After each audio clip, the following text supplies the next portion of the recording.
So today I'm going to be working on a technique on how to make swirlware pottery. Here in my left hand you see how it is evenly dispersed, the dark and the light clay bodies. I'm using two different clay bodies here. On the right hand you see that it's uneven and kind of has a more random feel to it. So I'm going to show you how to do this technique I have here in my right hand. This light colored clay body that you see me centering here is speckled buff, and the dark colored clay body that I will be adding to it is B3 brown from Laguna. They're both from Laguna, and they're cone 6 clays. The shrinkage rate is something that you need to think about also, and we'll explain a little bit more on that. So center it normally. Now here you have where I'm cutting into it, little like slivers I'm cutting out of it, like taking out parts of a pie. I'm not going to evenly cut out all the way around because I don't want the marbling look to look too uniform. I want it to have an uneven feel to it.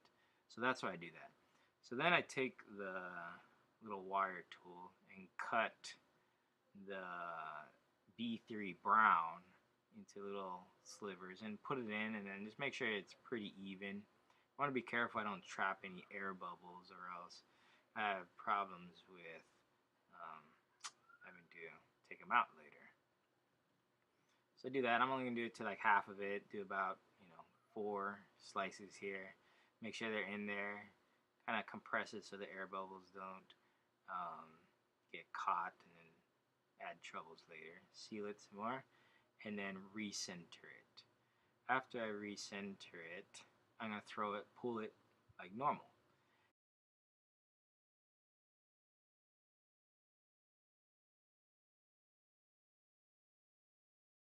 Open it up. As I pull, you can start to see some of the swirls appear a little bit. And I did a previous project where it's already setting. So and you can see here I had an air bubble. Once you open it up and you start pulling, you start to see the darker colors come through. Now you can control it more by putting more, but then to me it's a little too uniform.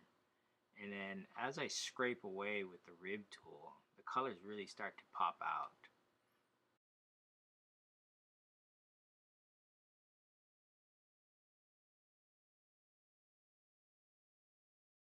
So here on this pot, as I scraped away, the darker color pops out more and it's more visible and it has a nicer look. So I need to dry this pot a little bit longer. It wasn't drying too long. So I'm using the blowtorch here to show you that it's possible. But you need to be careful because this blowtorch is a concentrated heat, making it difficult because it will make your clays dry unevenly sometimes, and then they'll split apart.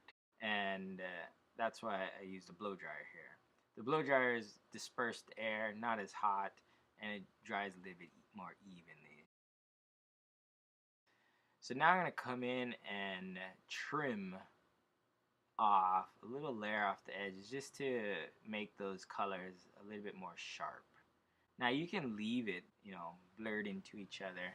That makes a nice little smooth transition too. But if you want to have those lines really pop out, you do. Now the importance of having clay bodies very similar to each other for shrinkage is super high, because if one of the clay bodies is going to shrink 12% and the other clay body is going to shrink only 11%, we're going to run into issues where it cracks.